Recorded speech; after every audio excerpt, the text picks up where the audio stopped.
We are Vida. We are a life, health and wellness, leadership, and career coaching company. And my name is Justice, and I'm a relationship strategist on the team. And what that means is when you are ready to have a conversation to kind of get your coaching journey started, you'll have a half-hour conversation with someone on my team. And during that time, we'll ask you some deeper questions to learn more about you, your current situation, and what in particular your goals are. And then hopefully we'll be able to pair you up with one of our amazing coaches that'll be able to help you accomplish those goals. So if anyone has anything that's top of mind that they'd like to go ahead and talk about, I'm gonna go ahead and drop the link to my calendar. It is first come, first serve. So if you are ready to go, I'd be more than happy to have a conversation with you and we can kind of see, let's get you paired up with a coach. Yeah, Lisa, I'm gonna hand it over to you and the floor is yours. Thank you so much, Justice. Good afternoon, and in some cases, good morning, everyone. It is so nice to be here with you. I hope you're having a fantastic day. As Justice said, I am in Indianapolis, Indiana, and it is sweltering here today. So I'm glad that you're joining me inside and taking a moment to learn something about interviewing. Before we get started, I really want to thank Justice, Jillian, and Libby. They're facilitating this webinar today, and they are the reason why it will run smoothly. And if it doesn't run smoothly, it's absolutely my fault. So thank you all for helping me this afternoon. My name is Lisa Alley, and I'm a certified career coach with Vida. Essentially, I work with clients who are looking to invest in their career. I've been a recruiter, I've owned a staffing firm, I've been in the nonprofit sector, and I really love helping clients create a career strategy, and that includes resume review, LinkedIn optimization, job search strategies, interview prep, and my favorite, salary negotiation. And I don't know how many people here have actually worked with a coach. So let me just give you an idea of what we do as coaches. At Vida, we have leadership, health, life coaches, but as a career coach, what I do is very much like helping you learn how to ride a bike.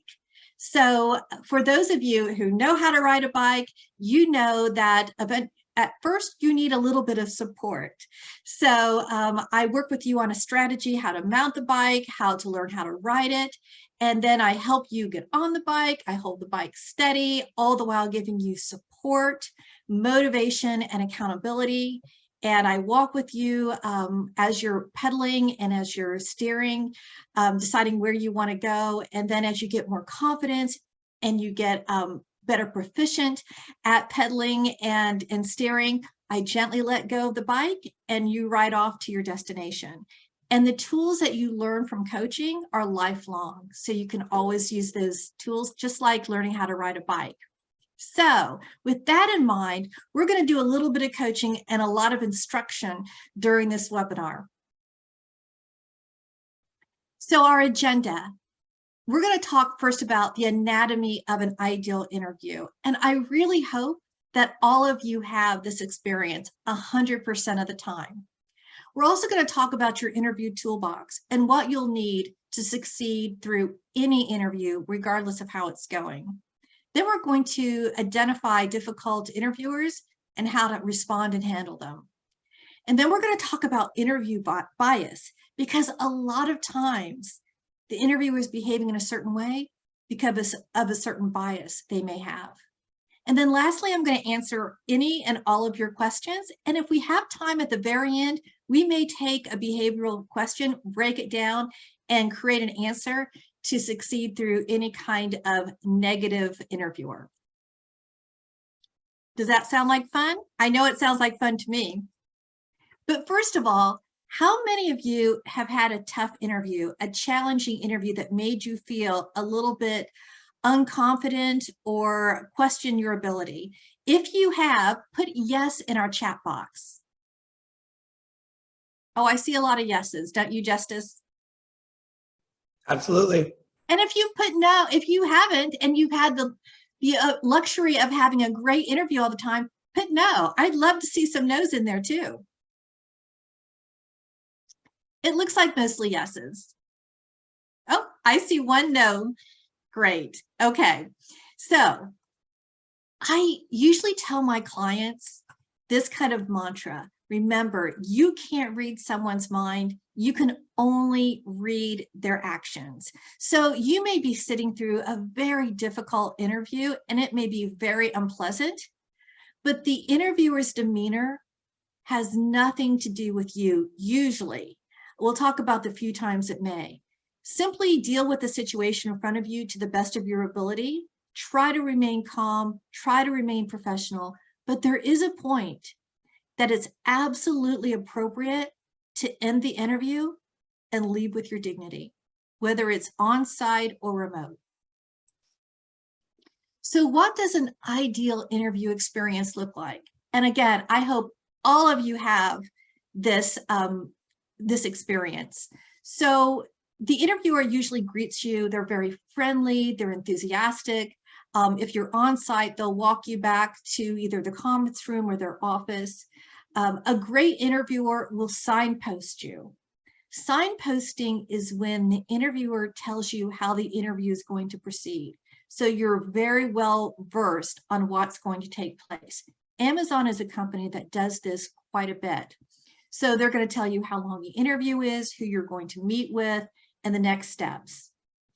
After that signposting and giving you this information, they're going to be very cordial, ask you some informal questions to break the ice, such as, did you find us easily if you were going to their location? Or like Justice asked at the very beginning, how's the weather where you are? Just simple questions to make people feel confident, make them feel comfortable, so they can have a positive experience. They'll usually sit with you at a conference table if you're at the location, not at a desk. They're clearly focused on your answers. They'll ask follow-up questions, may even take notes because they're really interested in what you have to say. They maintain a polite, respectful demeanor during the interview and almost sometimes become a salesperson for the organization because they really want you to consider a job with them. They, most importantly, respect your time and respect you as a professional. And this is the type of interview I hope you all have. However, whether you're prepared for a great interview or you're prepared for a negative interview or a challenging interview, you need tools in your interview toolbox. And these are going to help you, no matter what kind of interview you have, to appear as a standout, qualified candidate. So the first tool that you should have is your exit statement. You should have this prepared, and it's a two-step explanation of why you're either no longer with the organization or why you want to leave. And essentially, it's a brief reason and then followed up by a very positive statement about your excitement or interested in this potential role, such as, I'm leaving my position because I'm looking for opportunity for growth and advancement, and I'm really excited about your position because I have a lot of skill sets that align with the job, and I look forward to growing within your organization. They're not going to remember the beginning of your statement as much as they're going to remember the end, and it's that positivity we want them to remember. The next tool that's really important is your elevator speech. Sometimes we call that a professional value proposition, and it's an introductory statement that summarizes your knowledge, skills, and ability to answer the question, tell me about yourself. And has anyone ever had an interviewer ask you that question? So tell me about yourself. If so, put yes in the chat box. I'd love to know. Yep, I see a lot of people have been asked that question. It's a really important question. And ideally, you should take about 15 to 30 seconds to answer it. And it should be completely focused on how you bring value to an organization. And a lot of people get very tripped up here. And they trip up because they either regurgitate their resume and go on way too long, when in fact the interviewer already has your resume, has looked it over and is pretty familiar with it. So it's redundant information. Or when you've been asked that question, you start out like when you were in college and how you got on that career path, and then you go through 2, 5, 7+ years until you're where you are right now. Way too much information, and it's not really relevant to how well you could do the job or how you're a standout candidate. The next really important tool you should have in your toolbox are stories. Do you have stories about your past accomplishments or successes? Do you have them ready and available at any minute to discuss? We all love to hear a great story, especially with a happy ending or a positive result. Stories are the best answers to behavioral type of interview questions.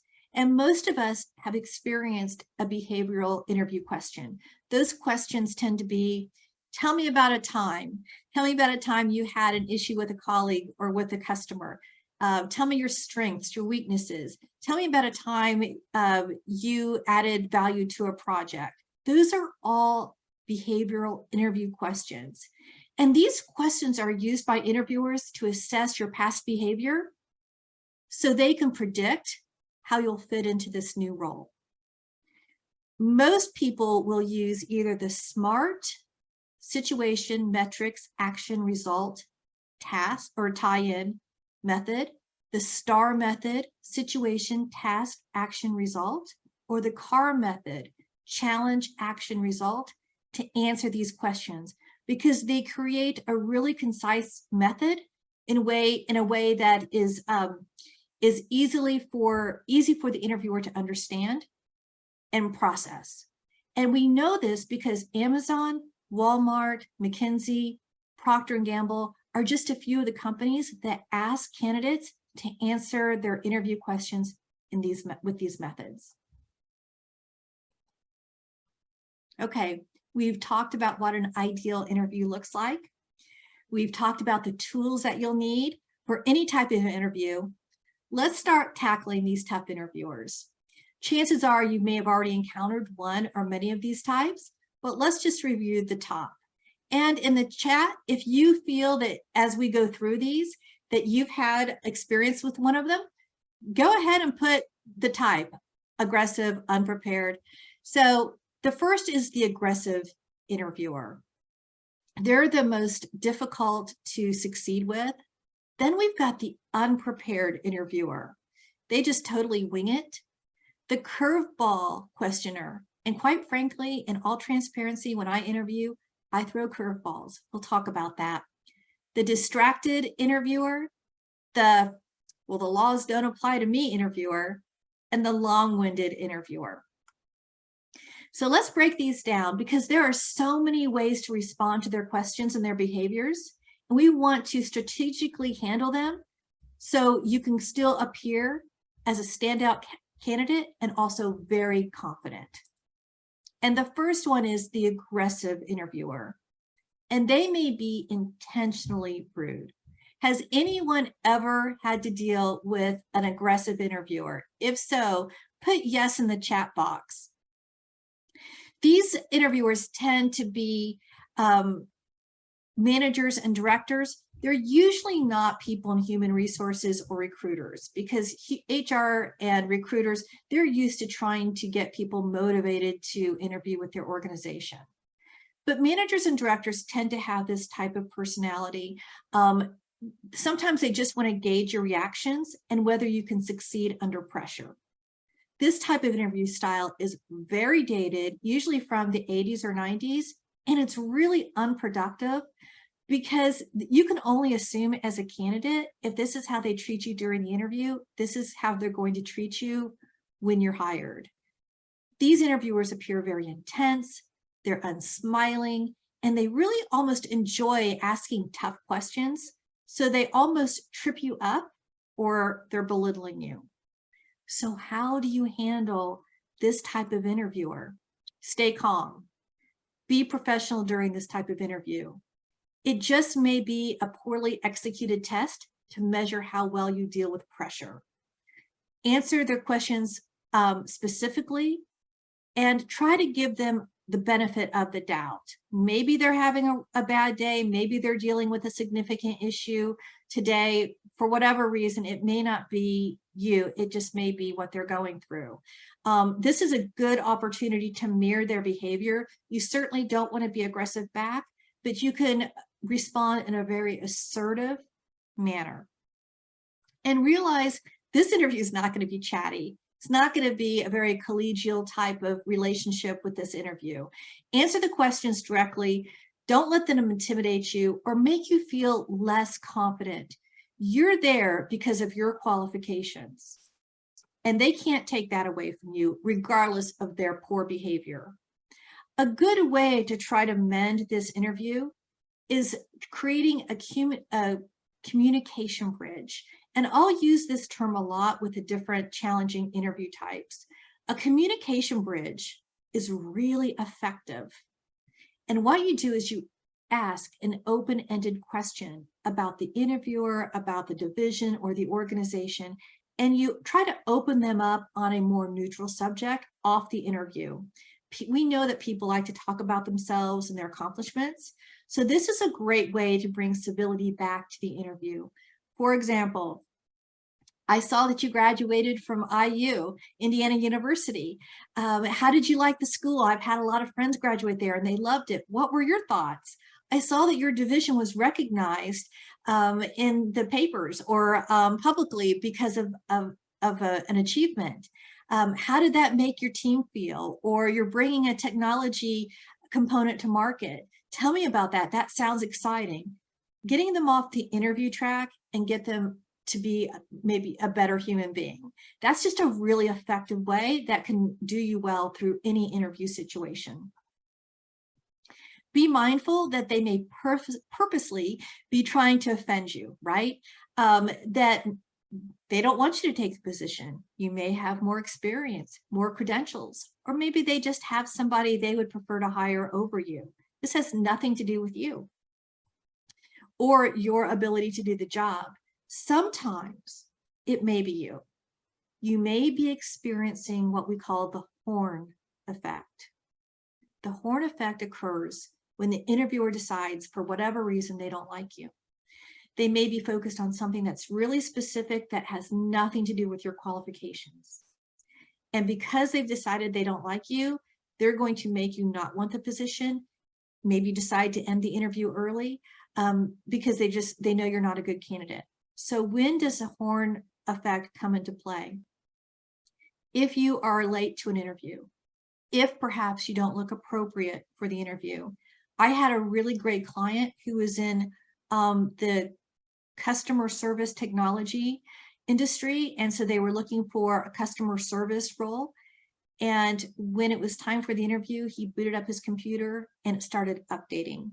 So he was really late to the interview and he couldn't do anything about it. And he told me the interview only lasted 10 minutes and they were clearly not interested in him. That is an example of the horn effect. Sometimes things are out of your control. The unprepared interviewer. There are so many reasons why they may be unprepared for the interview. That might just be their personality and how they conduct an interview. They may have been pulled in last minute. Perhaps they're inexperienced, or maybe they have a deadline and they really don't have the time to prepare or to spare for the interview itself. These type of interviewers tend to be really unstructured, which means they don't have anything written down. They don't have questions in their mind to ask. So their first question usually is, tell me about yourself. And because all of you were in this webinar today, you're going to have an elevator speech that's just going to knock it out of the park. So you're going to be well prepared.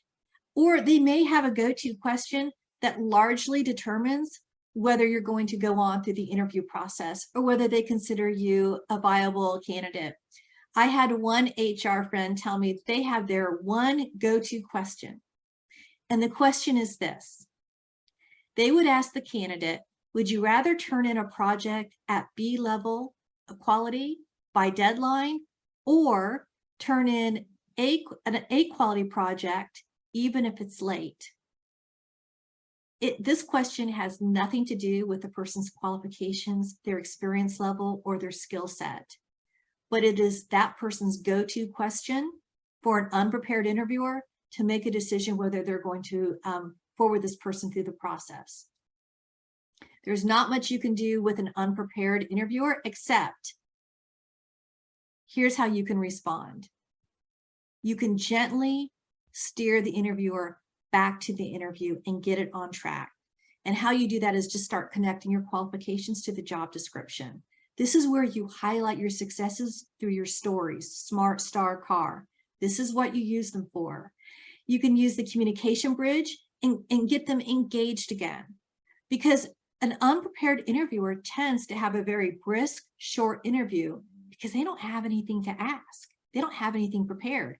So you take on the heavy lifting and start talking about yourself, and then start asking the interviewer about themselves and what they like about the position, what they like about the company, and asking questions about what they're looking for in a candidate. So if they cannot absolutely conduct an adequate interview and you're really excited about the position, then you should talk to them about maybe rescheduling at a time that it's more convenient, so you have a better opportunity to present why you're a qualified candidate. Has anyone ever worked with an unprepared interviewer? Have you ever had that experience? And I see a question. I'm going to answer the questions at the end, but it's a good one. So let me just move on a little bit. The curveball questioner. Like I said, in all transparency, I ask curveball questions. Questions like, if you were a tree, what would you be? If you could be a kitchen utensil, what would you be and why? If you had $2,000, how could you double it in 24 hours? These wacky curveball questions can really be exasperating because you really have a hard time connecting them to why you're interviewing for the job. Why would you be asked this question when it has absolutely no relevance? And it may be the most important question which decides whether you even get or receive an offer. Interviewers usually have a very specific reason for asking a curveball question. Most likely, they're going to want to assess your problem-solving skills or your level of creativity, depending on the role, and your behavior when you deal with a situation for which you're unprepared. I'm going to give you some more examples. I have a recruiter friend who asks the candy bar question. And that question is, if you're a candy bar, what would you be? And they still tell me about this one candidate that answered with this: I would be a payday bar because I'm a little bit salty and I'm a little bit sweet. They were so impressed with this answer.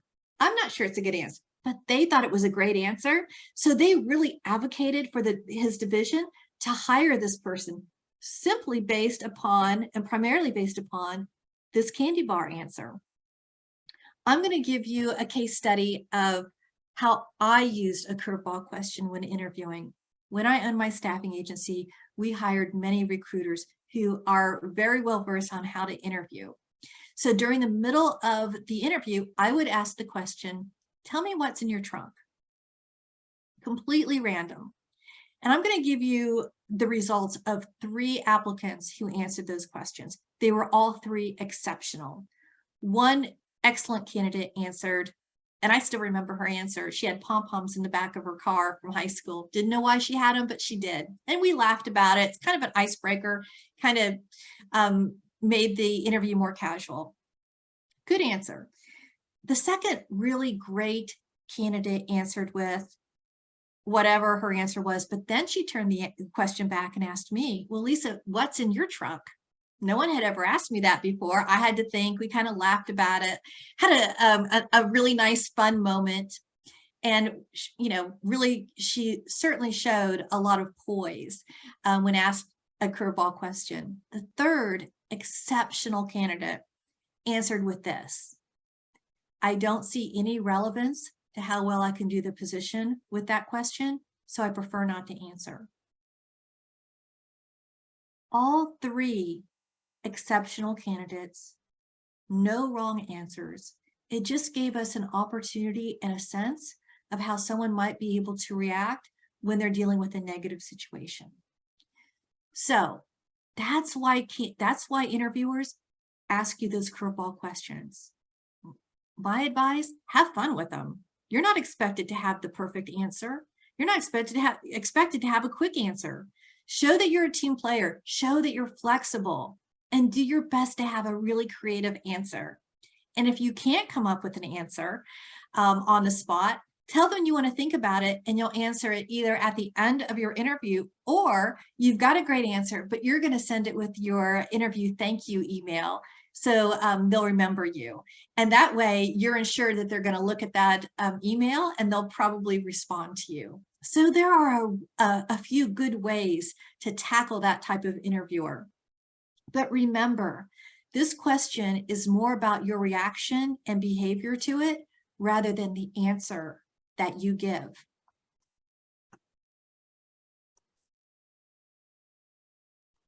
The distracted interviewer.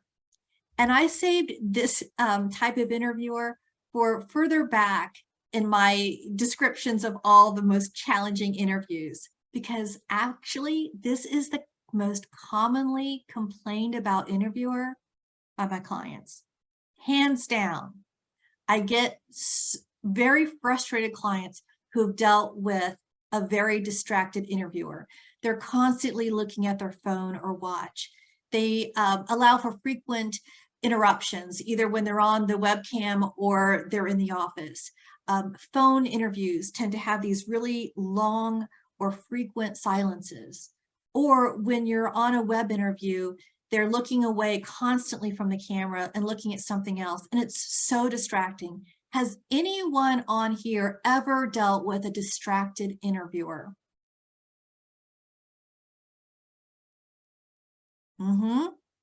Yep, it's very, very common. How do you deal with someone who's clearly not focused on your interview? Their behavior is rude and annoying, no doubt. However, most likely it could be in response to how you're answering their interview questions. It could be because of you. Your answers may be way too long, convoluted, and unfocused. That's why we use those stories and those methods. You may be getting into the weeds and giving way too much detail to a very simple question.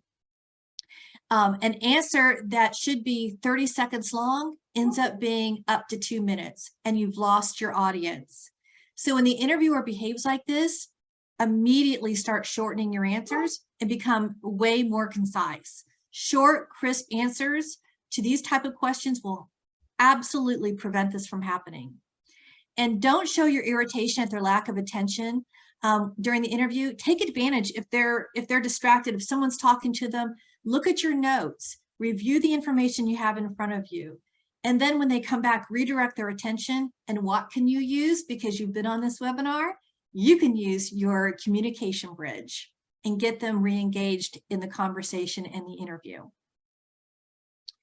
So we've talked about a lot of different types of very difficult interviewers. We still have a few more to go. The laws don't apply to me, interviewer. This interviewer is not only challenging, but they're really unfair. And before you start interviewing, I strongly suggest you go to the Equal Employment Opportunity Commission website. That's the EEOC website. They have tremendous resources on for employees or candidates. Review the questions and see and understand which ones are inappropriate and illegal for them to ask. Most notably, if you're an individual in a protected class, you just can't be asked certain questions. And I'm going to give an example on my end. I interviewed for a position and the interviewer said, well, you know what? We are looking for some more mature candidates. How old are you? Yes, he asked me that question. My response was, I'm a seasoned professional. I've got a lot of experience doing the role for which you're posting, and I think I can really bring value to your organization. What are the most significant attributes needed to do this job well? Totally just reversed the conversation into a different area. And that's just one way to handle that type of interviewer. You can successfully participate in the interview. You don't have to get upset. You just take charge of the interview and decide where it's going to go with your answers. And you don't have to reveal any information you feel uncomfortable with. And that is in regards to, are you married? What holidays do you celebrate? Are you pregnant? What's your age? When did you graduate high school? Or anything that makes you feel uncomfortable. Another way to deal with this type of interviewer is to let them know that these questions are not appropriate and you don't feel comfortable asking or answering them. That's perfectly okay. The best way to handle it, I think, is sometimes to just simply ask, so how is this question relevant to my ability to do the job? So if you want to know what holidays I celebrate, explain to me how relevant that is so I understand. The best way to overcome an interviewer that feels like the laws just don't apply to them is to know your rights, because you can only assume either they don't know or they don't care and they're going to ask anyway. Has anyone ever had an inappropriate question asked during an interview? Okay, let's move on. The talker. They talk and talk and talk, and it's not really an interview, it's a monologue. And excessive talkers tend to be really friendly, very engaging, and you may think the more they talk, the more they like you. That is totally incorrect. A long-winded interviewer is as rude as an aggressive one. The problem with a talker is that they make it very challenging for the candidate to discuss their own qualifications and explain their interest in the position. You can steer the conversation back to you and your strengths as a candidate, but if the interviewer continues to hijack your time, you need to do something. So I recommend shift in your seat, move your hands, show some movement that says you're becoming impatient without saying, I'm becoming impatient. If it's a remote interview, you can move your monitor a little bit, move around, just anything to distract the interviewer from talking and break up the flow. Kindly interrupt. That's another way to just jump in and say, I'm so sorry to interrupt, but when you talked about all the innovations you have going on in your organization, I feel like with my past experience with process efficiencies, working with cross-functional teams, I would really be a benefit to the organization. And let me tell you about an example of this and take over the conversation. Don't allow a talkative interviewer to use you as a captive audience. Remember, an ideal interview is 50% talking and 50% listening. You need to tell the interviewer enough about you and your qualifications so they can understand why you're a qualified applicant. And you need to know enough about the organization to decide whether you want the job. And someone who talks to the entire interview is really going to make that very challenging for the applicant. Okay, we've talked about so many challenging interviewers. So let's talk about why they're influenced to and why they have this perception about you as a candidate, and how can you overcome their biases. And the best way to overcome their biases are to identify them and address them. So the first type of bias that a candidate may encounter is the attentional bias. This interviewer becomes biased against the applicant based upon their sensory perception, what they see, what they hear, what they smell. For example, if the candidate is in the office for the interview and they have strong perfume, bad breath, body odor, or perhaps they're wearing an inappropriate outfit or wrinkled clothing, that may change the bias in a negative way for the interviewer.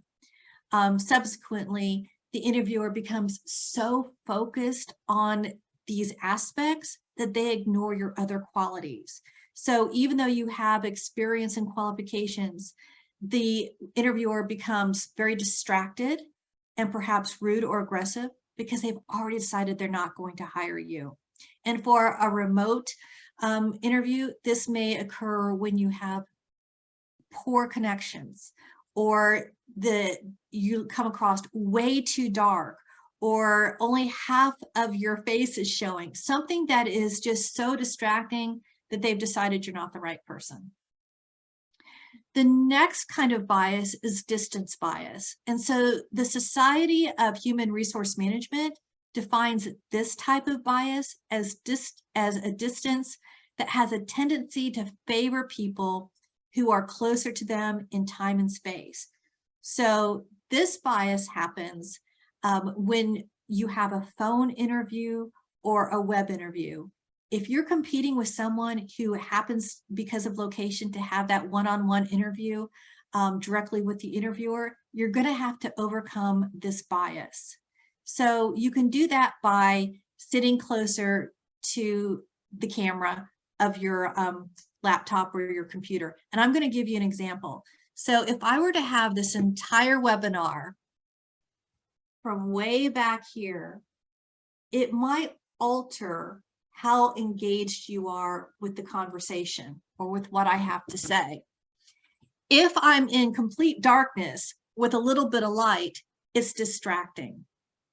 So these are ways that distance bias can hinder your ability to get the job. Also, during a phone interview, and phone interviews are very common, you're at a disadvantage because the interviewer can't see you, so they don't see your body language and they don't see your facial expressions. All they hear is the inflection in your voice. So the best way to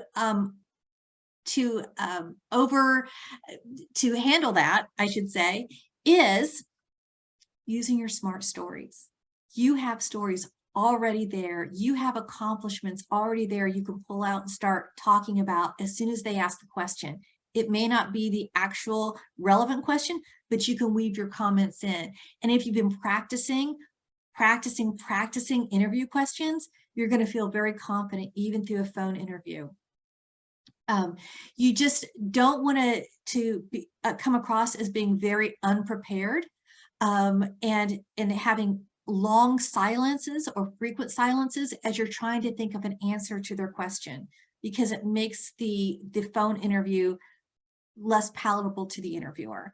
So if you have this type of interview and you're having this kind of bias, you'll notice that the interviewer may come across as unprepared or very distracted. Oops, sorry about that. We've talked about attentional and distance. There's also confirmation bias, and this occurs when the interviewer is searching for information about the applicant that confirms their initial opinion. This is a good example. If you're a new graduate and this is a high-tech organization, they may feel that you don't have enough experience, so they will ask you questions based upon they don't have time to train you. How quickly can you get up to speed? They're looking for reasons why to affirm that you're not the right person for the position, or perhaps that you graduated from an online school rather than a traditional college or university where they may have graduated from, and they may assume that you don't have the same level of knowledge and education. So they're going to create questions around that. So the best way to handle that is to talk about why you're successful, talk about what you've done, talk about how great your school is, or as a new graduate, how motivated you are to learn and to grow within the company. You'll find that these type of interviewers that have this confirmation bias tend to be aggressive. They tend to be unprepared because they really aren't taking a lot of time to get to know you. Then we have contrast bias, and there's really very little you can do as a candidate for this type of bias. The interviewer compares you to other candidates, which is what most of us do as interviewers. So how can you rise above contrast bias? Well, the more they know about you, the more concise your answers are, the more success stories you share with them, then they're comparing those candidates to your successes, to your practiced answers, and you look maybe more viable compared to other candidates. Safety bias. This is very common. It's not the most qualified candidate that gets the job sometimes. Sometimes it's the safer candidate. Interviewers are extremely cautious about hiring the wrong person, and they're very fearful. So sometimes they base their decision on who they feel is the safest choice, not the best choice. For example, the interviewer may consider an applicant with a degree over an applicant without a degree, but with years and years of experience, because they believe that the degreed applicant could be a safer hire. Or very commonly, someone who has a noticeable gap of employment, the interviewer focuses on that gap. And so they may hire someone else who has less experience, but more consistent employment, because they feel that they are the least risk hire. So safety bias is a bias that, if you understand by what kind of question they're asking you, especially tell me about this gap of employment, being prepared with your interview answers is ideal. So we've talked a lot. We've talked about what an ideal interview looks like, what you should have in your interview toolkit. We've identified the types of really difficult interviewers and how to overcome their behavior. And then we've talked about bias and how that bias can change the perception of an interviewer. So with all that, we've come to the end of the webinar. If you're interested in learning more about Vida and coaching, Justice, do you have anything you want to say about that? Yes, thank you. And one more time, we do want to thank everyone for coming and spending some time with us here today.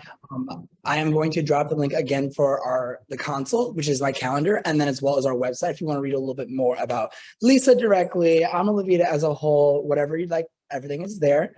Additionally, I'm also going to drop the link for our YouTube channel where you can see previous webinars, as well as our Eventbrite where you can see links for upcoming webinars if you have an interest in attending any more of them. And then one thing to keep in mind is that anyone who does come to us from a webinar does get your first session free. So that is something definitely to consider. So that's all that I have to say. So I guess we can jump into the question and answer section. If anyone comfortable, we invite you to come off of mute and ask your question to Lisa directly. Otherwise, we do have one in the chat we can go back to, but I'd love to give the floor open to anyone that would like to speak with Lisa directly. And as you're thinking about your questions, you know, I've been on the interview side and I've been the interviewer. And so this is what I love to do with clients. And I spend quite a bit of time of talking about interview prep and how to overcome any kind of obstacle during the interview. So am I the only one that's had a difficult interview? I bet some of you have out there. If so, I'd love to hear what your questions are.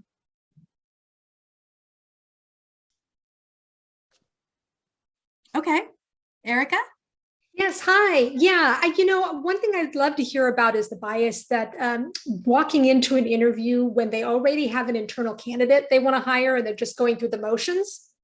So you're already at the disadvantage, or when you're going into an interview and they want to hire someone that looks like them. You know, especially a race or sex biased. So if you could, Erica, tell me how you've dealt with that, and then we'll talk it through.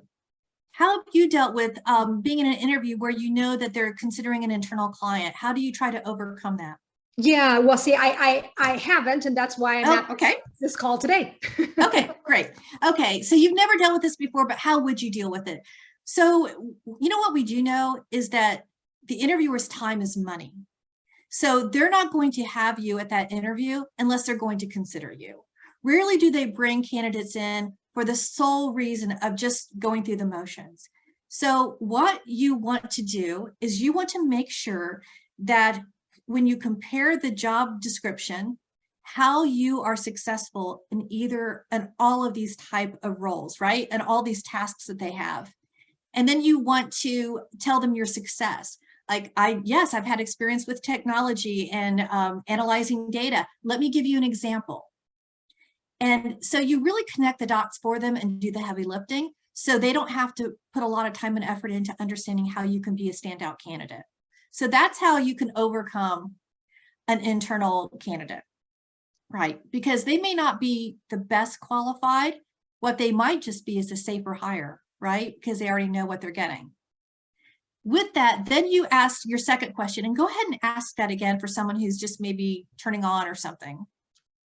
Yeah, the second question was for bias for race or for sex. When they want to hire someone, the stereotypical one, or the one that's cliche one, is hiring for the big boys club. When you don't look like them, so that way you're not a safe candidate. So I'm going to I'm going to answer your question with someone who looks like, when you don't look like them, because that could be age, it could be education, it could be on so many levels. So I want to open that right up. So I think a lot of times all you can do is share your successes and describe to them how you can be an asset to the organization, because hopefully that information will supersede their bias, their internal bias, right? Because you've got a lot of bias that you have to overcome. They're comparing you to different people that they've already interviewed. They're comparing to how you come across, how you look. There's so many different biases. So getting them to focus on success and how you're going to create value, return on investment, is key in any time. And you know what? Assume that there's going to be bias before you walk in the door. I hope I answered your question. Perfect. Anybody else? Lisa, can we get you to stop sharing your screen, please? Real quick, just so we can see your face a little bit bigger. Okay. Okay. And as I'm doing that, does anybody else have any questions? We do have one that's written in the chat that says, can you suggest any resources to work on preparing STAR interviews? STAR? I'm sorry, what was that again? Can you suggest any resources to work on preparing STAR interviews? The internet is your friend. If you type in STAR interviews, you're going to get a wealth of information. What you really want to work on is preparing those answers and then practicing over and over and getting feedback from somebody about how you could change it. That's probably what I do the most with my clients is, okay, you've got it broken down. It's very short and concise, but are you answering their question? So maybe you should say this, or maybe you should focus on this. So Google it, but also have someone help you with feedback. Thank you. And then we have one more in the chat that says, what advice would you give someone who does practice but has interview anxiety? And could you give some major points that you would give on a panel interview? So I've worked with a lot of clients who've had panel interviews, and you just have to be prepared. The most successful clients I have with interview process, and I said it at the very beginning, writing down possible answers to questions and just going back over it and over and over it. So no matter how nervous you are, you can pretty much respond because you've almost got it as a default on how you're going to answer. And even if the answers that you have aren't absolutely direct to the question, you can kind of weave in your prepared answers into that answer that they're asking for the question that they're answering and give a good answer. And for panel interviews, you know what? You just have to have fun with them, right? You have to, especially if you're an introvert, it is very challenging, but you're going to have a lot of people all at once, and you just have to be open and, know that you're a qualified applicant. You're there in that interview because they saw something where you're going to bring tremendous value to their organization. So please remember that. Thank you. And then we have a question that says, is there a right answer to the question? Reply B, quality versus A, quality late. And that's something that you were discussing earlier. That is such a good question. I think it depends on the person asking it. That particular person wanted to hear, I would submit B quality timely because I'd want to meet the deadline.